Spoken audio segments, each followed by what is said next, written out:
But you, so far as I know, you have never thought to institute, for example, rules for dhammacharis, dhammacharinis. Is that because, like the Buddha, you see danger in rules? I certainly see danger in rules, but I also see danger in not having rules.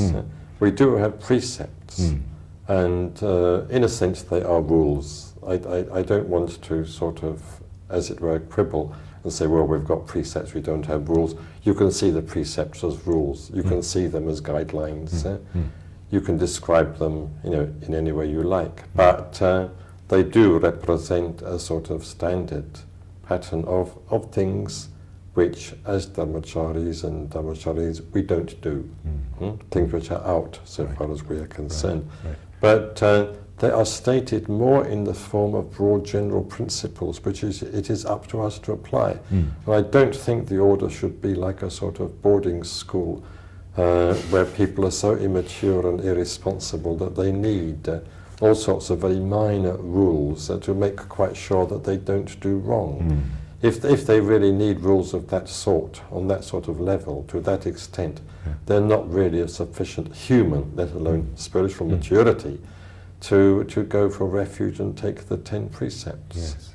And yet I've met Theravada bhikkhus who would say that the rules that they have to live by provide a sort of framework which may be rigid, but it's something which, well, once they've got it's a discipline which they can enjoy fulfilling. I'm quite sure that is the case with some bhikkhus, but I'm afraid the majority don't view it in that way at all. And I would say 9 out of 10 bhikkhus that I have known, to say the least, that's probably a low estimate, are very often concerned with appearing to observe the rules, but in practice, in spirit, really getting around them. I think that's even happened with some Western bhikkhus.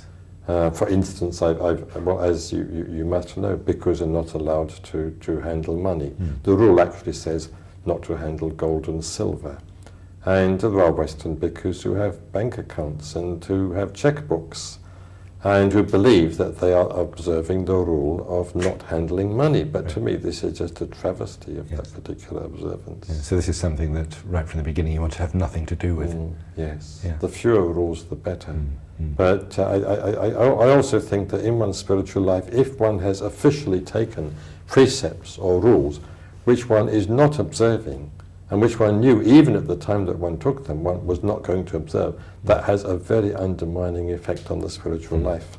So I think there must be a few precepts or rules, if you like, which we do undertake to observe and which we faithfully observe.